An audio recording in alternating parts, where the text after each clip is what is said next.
guide ဆရာမတွေခေါ်တဲ့အခါမှာပေါ့နော် fees ပေါ့ဒီလာခကဘယ်ပေါ်မူတည်ပြီးတော့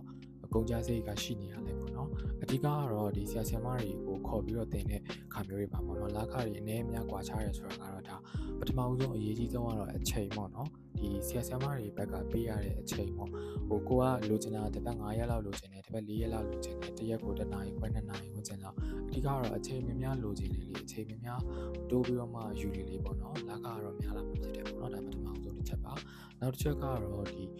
ကလေးရဲ့ဒီဘာသာရပ်ပေါ့နော်လိုချင်တဲ့ဘာသာရပ်ပေါ့ကလေးကတကယ်လို့ဘာသာစုံမဲသွားခြင်းလဲဆိုလို့ရှိရင်တော့ဈေးလေးတစ်ခုဖြစ်ပြီးတော့တကယ်လို့အားနည်းတဲ့ဘာသာလေးတွေပဲပြီးဆုံးခြင်းနဲ့ဘာသာရပ်နည်းသွားမယ်ဆိုလို့ရှိရင်တော့ဈေးလေးလည်းနည်းသွားမယ်ပေါ့လေဒါဒုတိယတစ်ချက်စဉ်းစားရတယ်ပေါ့နော်နောက်ဆုံးတစ်ချက်ကကြတော့ဒီကိုလိုချင်တဲ့ဆရာမပုံစံပေါ့နော်ပြောချင်တာကကိုကဒီ professional ဖြစ်တဲ့ဒီလိုမျိုးအတွေ့အကြုံများတဲ့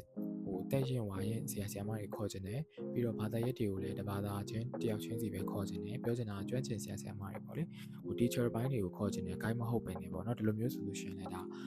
ဆရာမအတွေ့အကြုံပို့ပြီးတော့ရင့်ကျက်တဲ့ဆရာမဖြစ်လေပို့ပြီးတော့ fees ကများမှာဖြစ်ပါတယ်guide လိုမျိုးပဲပုံမှန်ပဲဒီဆရာမငယ်ငယ်လေးတွေပဲအတွေ့အကြုံသိမရှိတဲ့ငယ်ရွယ်တဲ့ဆရာမလေးပဲခေါ်ခြင်းတယ်ဆိုတော့ဒါ fees ကတက်တာမယ်ပေါ့နော်ဒါကြောင့်မို့မိဘတွေအနေနဲ့လည်း fees ကိုတက်မှတ်တဲ့ညှိနှိုင်းခြင်းတဲ့အခါမျိုးတွေမှာဒီချက်၃ချက်လေးကိုတစ်ချက်စဉ်းစားပြီးတော့မှလုပ်စေချင်ပါတယ်ဆိုတော့ဆရာမတွေ guide တွေခေါ်ခြင်းတယ်ဆိုလို့ရှိရင်လည်း guide မြန်မာကအဆင်သင့်ရှိနေပါတယ်ခင်ဗျာ